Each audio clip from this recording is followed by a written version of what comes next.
Hello everyone, and welcome to another episode of andBeyond WILDchild TV. This is the Becoming a Ranger series, and my name is Josh. I'm a guide at andBeyond Kirkman's Camp and andBeyond Tengile River Lodge in the Sabi Sands Private Game Reserve in South Africa. Today we're going to be learning about another really special tree species which we find in this area, and that is the Leadwood tree.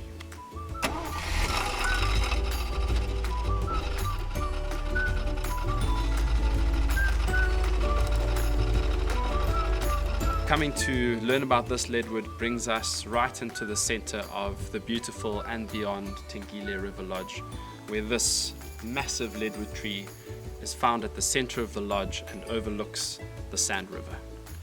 So the Leadwood is an easily recognizable tree. The bark is deeply fissured, so it's got a lot of lines between the pieces of bark, and it is also gray and almost whitish in color. The tree also has a very distinct growth form.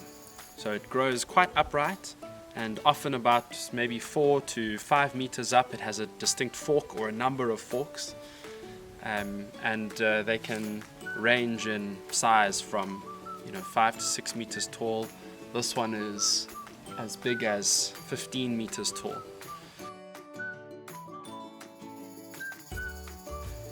The other ways to recognize it are by the leaves. They're very distinct, sort of pale gray.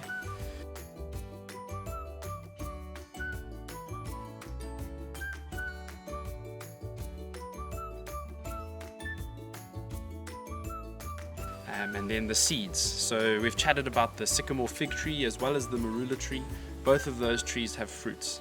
The Leadwood tree has more what you would call a seed, and it's really just a seed enclosed with a capsule with these almost wing-like structures on the outside.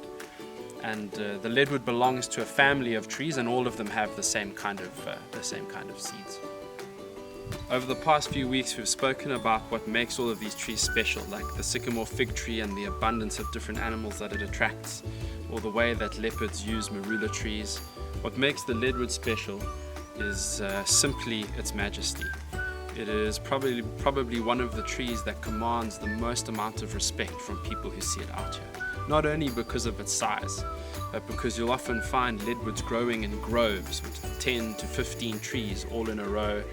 They really like growing in moist soils along the banks of rivers or dry riverbeds.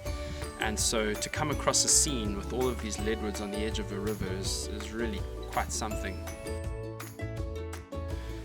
And not only that, but they're also very, very slow growing. Scientific dating has put the age of some of the oldest Leadwoods at up to, if not older than, 1,000 years, which is remarkable. And one of the reasons they can attain such incredible age is because of the actual heartwood. The wood is incredibly dense. If I were to take a section through the tree about this size, it would weigh perhaps up to a ton. And it's that density of wood which also helps the tree live longer. So even once the tree dies, the skeleton of the Leadwood tree could live for up to 80 to 100 years. And it provides a lot of different perches for birds of prey. Often you'll find groups of vultures perching in dead Leadwood trees. And it also provides nests for other birds like the endangered southern ground hornbill. They like to nest in holes within Leadwood trees. The fact that they are so slow growing and they attain such incredible ages really has caused them to become the cause of mythical intrigue amongst the local people especially.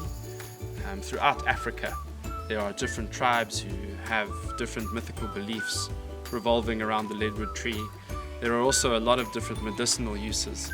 So the bark as well as the outside of the roots can be used to treat stomach ailments, and it's said that you can burn the wood and create a toothpaste from it, which is apparently quite effective. Not only that, but it's a great wood for burning. It creates incredible coals, and the wood is so incredibly hard that it's often used in the building of things like furniture or the uprights for traditional cattle kraals. And so it's now a protected tree because the wood has so many different uses. I hope you enjoyed this episode about the Leadwood tree, and that after it you are as in awe of this incredible tree as I am.